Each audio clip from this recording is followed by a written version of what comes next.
원포인트 레슨 받아봅니다. 김종철 프로증권의 김종철 소장입니다. 안녕하세요. 네, 안녕하세요. 네, 오늘은 시장이 보합권에서 다소 쉬어가는 움직임이지만 전반적으로 최근의 장세를 봤을 때 조정의 색채가 강하다라고 우리가 생각을 해볼 수 있을 것 같거든요. 글로벌 증시 대비해서 우리나라가 이렇게 좀 부진한 흐름을 보이는 양상, 디커플링이 일어나고 있는 양상에 대해서 어떻게 생각을 하고 계신지 지표를 좀 확인해 주시죠. 네, 최근에 그 주가의 패턴의 모양을 보면은 우리 혼자 좀 외톨이가 된 이런 느낌을 받고 있습니다. 최근에 미국 증시는 물론이고 유럽 증시도 약간 조정을 받고 있지만 사실은 직전 고점대를 완벽하게 돌파한 다음에 숨 고르기 과정이다라고 볼 수가 있겠고, 특히 뭐 중국과 일본 같은 경우는 초강세 현상을 보였었죠. 근데 유독 우리나라 증시만 굉장히 약세 현상을 보이고 있습니다. 말 그대로 디커플링 현상이 나타나고 있습니다. 또 하나의 특징이 뭐냐면 소위 우리가 웹도독이다라고 이렇게 표현하는데, 이거 웹도독이라는 것은 무슨 얘기냐면은 원래 기초 상품, 기초 자산에서부터 파생된, 말 그대로 파생은 그 부적인 부분들인데 지금은 오히려 선물을 중심으로 한 파생이 선물을 크게 좌지우지하는, 꼬리가 몸통을 흔드는 이런 웹도독 현상이 나타나면서 현장세는 바로 이렇게 두 가지 현상이 최근에 국내 증시의 대표적인 모습이다라고 할 수가 있겠습니다. 결국 우리나라 증시가 세계 증시에 비해서 이렇게 뭔가 좀 다르게 나타나고 있는 이런 모습인데, 이걸 그림을 봐가면서 좀 설명을 좀 들어보도록 하겠습니다. 먼저 디커플링 현상 한번 좀 보시죠. 어떤 현상인가? 이건 아주 공식적으로 여러분들이 접근하고 나가줘야 될 부분인데, 미 증시와 그 다음에 코스피와 미 증시를 가지고 좀 설명을 좀 들어보도록 하겠습니다. 여기 보시면요, 여러분들이 매매하셨을 때 가장 그 중요한 부분들은 어떤 부분이냐면, 항상 월초 대비 주가가 위로 올라가는 구간에 있는지 아니면 아래에 있는지, 이걸 항상 염두에 두시고 매매하시는 것이 굉장히 중요하다는 얘기를 상당히 많이 들고 있습니다.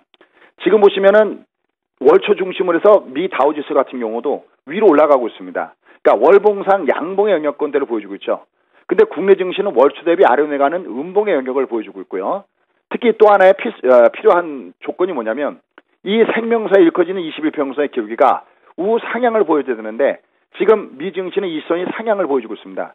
근데 국내 증시는 오히려 21평선의 어제부터 얘가 꺾어져 내려가는 이런 모습을 주고 있습니다. 그러니까 철저하게 디커플링 현상이다. 우리가 그냥 디커플링 현상이다 이렇게 하면 여러분 이해가 좀 어려울 텐데, 이렇게 월초 대비 위냐 아래냐, 또 21선 방향이 어떠냐, 아마 월초 대비 위냐 아래냐 얘기는 아마 제가 첫 방송을 보여드린 이후에 가장 먼저 판단할 것이 이거다라는 말씀 드렸었죠. 그러니까 월초 대비 주가가 일단 밑으로 내려가려고 그러면 가장 먼저 중요한 것은 리스크 관리가 가장 필요한 이런 부분이라는 거죠. 그 다음에 이렇게 디커플링 현상이 나타나는 이유가 어디 있느냐? 국내 문제가 굉장히 부담스럽습니다. 대표적으로 환율의 하락 속도가 너무나 가파르고요. 그 다음에 뱅가드의 물량도 이제 출하가 되기 시작하면서 심적인 부담감을 많이 던져주고 있고, 프로의 매수 차익 잔고도 현장에서 굉장히 부담감을 많이 던져주고 있습니다. 두 번째 우리가 웹도독 현상을 설명드렸는데, 웹도독 현상은 이제 우리가 어떤 부분에서 접근해 볼 만하냐면, 최근에 선물의 매매 동향과 그 다음에 지금 지수의 동향을 면밀하게 분석할 필요가 있습니다. 자, 두 번째 그림을 가지고 보도록 하겠습니다. 이게 5호장에서도 매우 필요한 부분일 텐데요. 두 번째 그림 보시죠. 두 번째 그림을 보시면요, 이게 지금 선물 지수입니다. 여기 밑에 숫자가 이게 2, 7, 10, 14 도대체 이 숫자가 뭔가 할 텐데, 이게 주가가 위로 올라간 날입니다. 그러니까 1월 2일, 그 다음에 1월 7일, 1월 10일, 1월 14일 이렇게 주가가 빨간 색깔로 이렇게 올라간 날은 한결같이 외군대 선물 매수가 들어온 날입니다. 바꿔 얘기하면은 이렇게 주가가 조정받았던 날들, 이렇게 파란 색깔로 조정받았던 날은 한결같이 외군대 선물 매도가 이렇게 들어온 날입니다. 이게 아까 설명드렸던 대로 현재 프로의 매수 차익 정보에 대한 부담감이 많은데, 이게 지금 예를 들어서 베이시스가 좁혀지게 되면 이게 프로의 매물화가 되는 겁니다.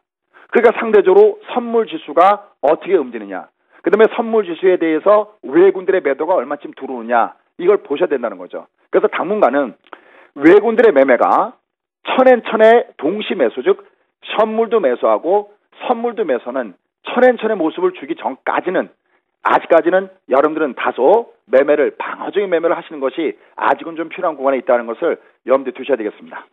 네, 21선을 하향하면서 약세 국면을 나타내고 있는 국내 증시, 천엔천 매매가 나오기 전까지는 방어적으로 대응을 하자라고 말씀해 주셨는데, 이렇게 부진한 흐름에서 필요한 원포인트 레슨 어떤 거라고 오늘은 보십니까? 네, 제가 예전에 지금의 장세를 설명할 때 지난주부터 어떤 말씀드렸냐면, 단기 흐림, 그다음에 중장기 맑음이다 이렇게 말씀을 드렸어요.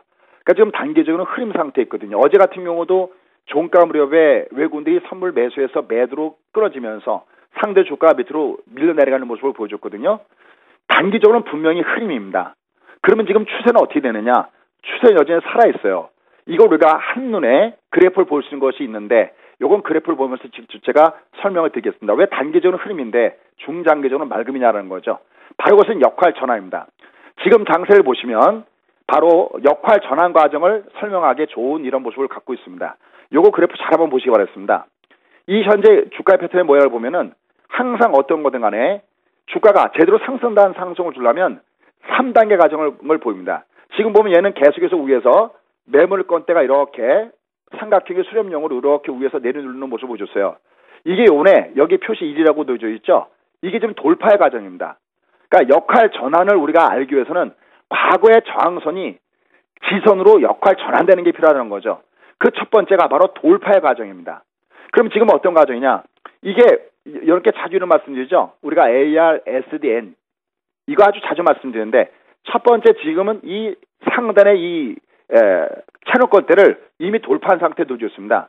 그러니까 지금 주가가 조정받는 것이 물론 핑계는 뱅가드의 문제다, 프로그램 메모리다, 환율이다 여러 가지가 나오고 있지만 이런 조정은 이상한 조정이 아닌 거죠. 다시 말해서 두 번째 과정, 자연스럽게 지금 주가가 소위 순고리 과정을 거치고 있는 것이 바로 두 번째 눌림목 과정이라는 겁니다.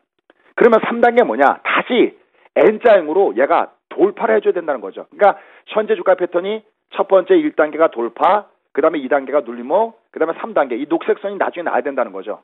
그럼 이제 현재 주가 위치가 돌파 이후에 눌림목 과정을 보여주고 있는데 차고 체크 포인트는 뭐냐? 이게 굉장히 중요합니다. 선생님 도대체 어디서부터 이 장이 돌려놓는다고 보셔야 되겠습니까? 할 때는 잊지 마시오. 이러한 과정을 줄 때 중요한 것은 이동평선에 돌려놓습니다. 그래서 여러분들은 첫 번째 5일평선 흐름 꼭 보시고요. 그 다음에 두 번째 20일평선 흐름을 꼭 보시기 바라겠습니다. 그러니까 지금 장이 다시 본격적으로 상승을 주기 위해서는 5일선과 20선이 돌려놓는 과정을 보여줘야 된다라는 얘기가 되겠습니다. 그러면 지금 여기서 잠깐 우리가 종합주가 그래프 보면서 잠깐 설명을 드리겠습니다. 그러면 지금 주가는 아침에도 주가 올라가다가 또 어제도 올라가다가 왜 두들맞고 있냐면은 그래프를 보시면 명확하게 알 수가 있습니다. 자, 그래프 잠깐 좀 보시죠. 그래프를 보시면 지금 종합주가지수 그래프거든요. 보세요. 이걸 보면 현재 주가가 위로 올라갔을 때 어디가 문제가 되냐면 5일 평소에 돌려주려면 오늘 들어온 주가가 이 빠진 주가보다 높아야 됩니다. 이게 안 되는 거죠. 그 다음에 더 나가서 하나 더 볼게요. 21평선 하나 더 보시면 좀 더 이해하시기가 쉬우실 겁니다. 자, 보시죠. 현재 21평선 보시면요.